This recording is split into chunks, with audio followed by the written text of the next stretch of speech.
In the last part of this problem, we have to calculate the angular speed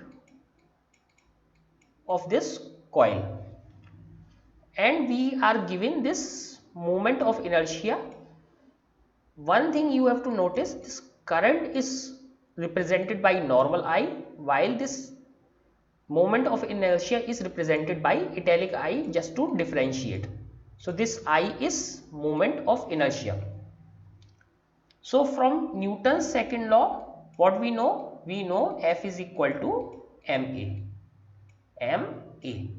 But in rotational motion, this F becomes tau, this m becomes I, and this a becomes alpha.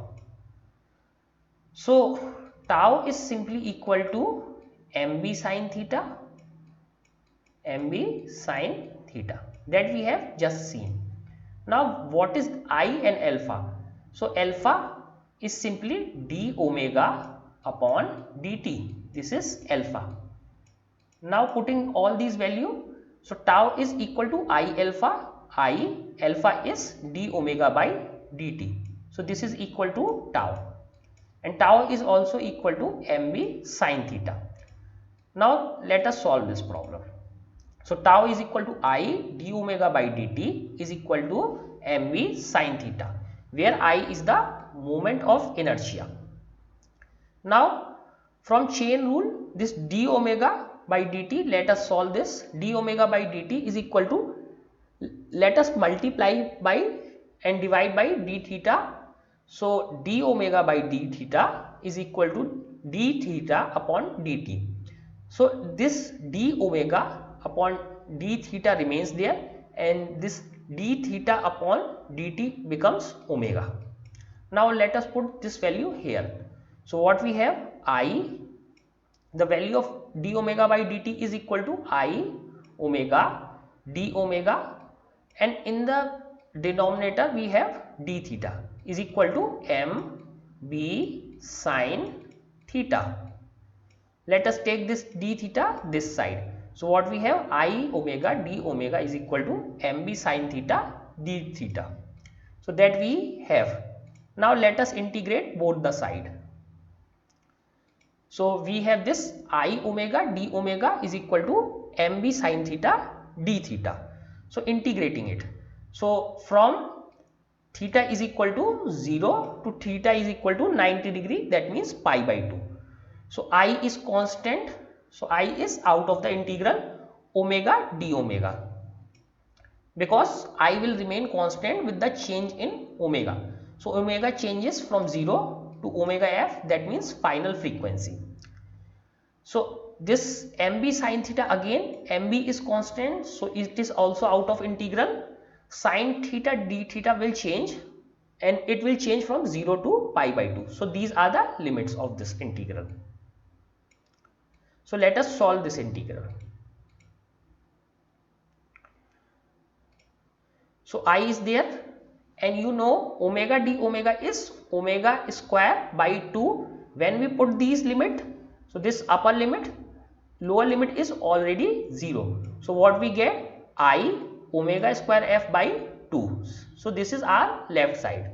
So here we have already mb, and integral of sine theta is minus cos theta. So mb cos theta with a minus sign. Upper limit is pi by 2, lower limit is 0. So when you put cos pi by 2, that means 0, and lower limit is minus cos 0 is minus. So minus mb, and 1 minus was already there. So this becomes plus mb. This becomes plus mb. So when we put here, so I omega square f by 2 is equal to mb.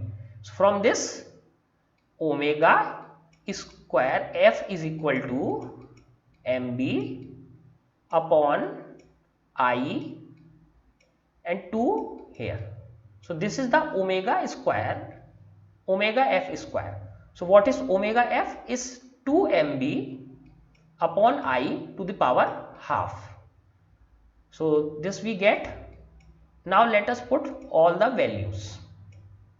If we put all the values, 2 is 2, MB we have just calculated, MB was 20. MB was 20 and this I is given 0.1. 0.1, that means 10 to power minus 1. So 2 into 20 divided by 0.1. So this is 40 divided by 0.1, that means 400. If you take under root of 400, that is 20. So what is the frequency, final frequency? 20 hertz or 20 per second. So this is the final frequency. Let us see this next numerical. So it has three parts. A current carrying circular loop lies on smooth horizontal plane. Can a uniform magnetic field be set up in such a manner that the loop turns around itself, that is, turn about the vertical axis? So let us see the solution.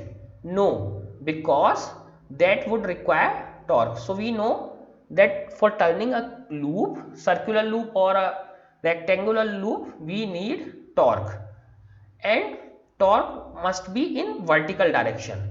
But here T is equal to I A cross B, that we have already seen.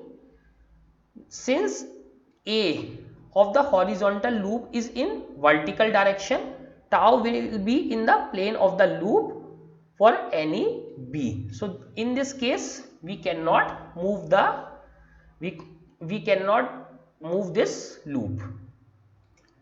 What is the meaning here? So this is the loop in horizontal plane. So this is the loop. So what is the normal of this loop? Normal is in this direction, vertical direction. So A is always in vertical direction. So definitely, since this is a cross product, so definitely this tau cannot be in vertical direction.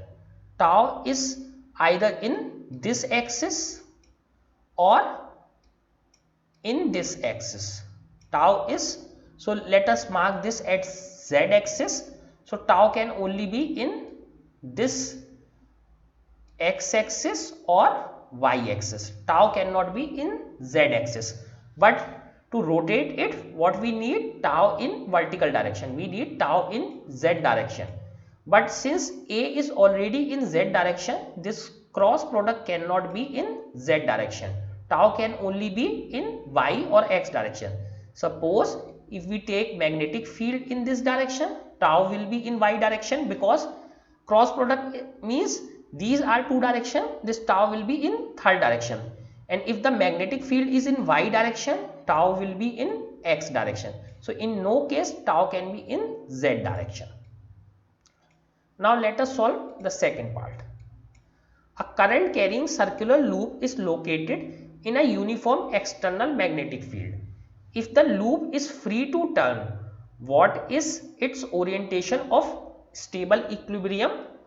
What show that in this orientation the flux of the total field, that means external field plus field produced by loop, is maximum.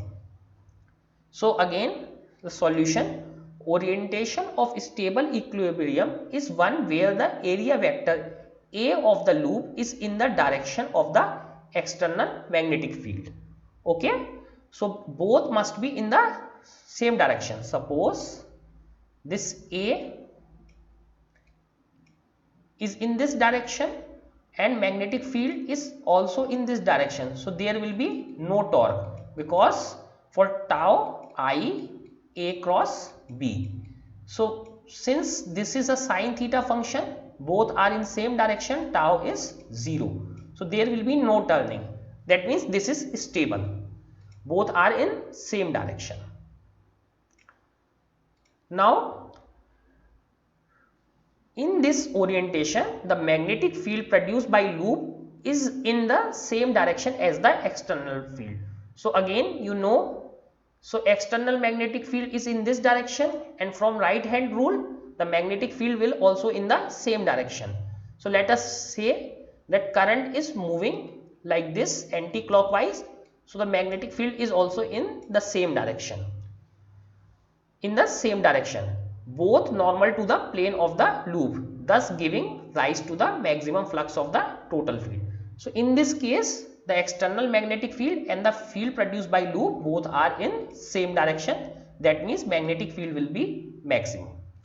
Third part, a loop of irregular shape carrying current is located in external magnetic field.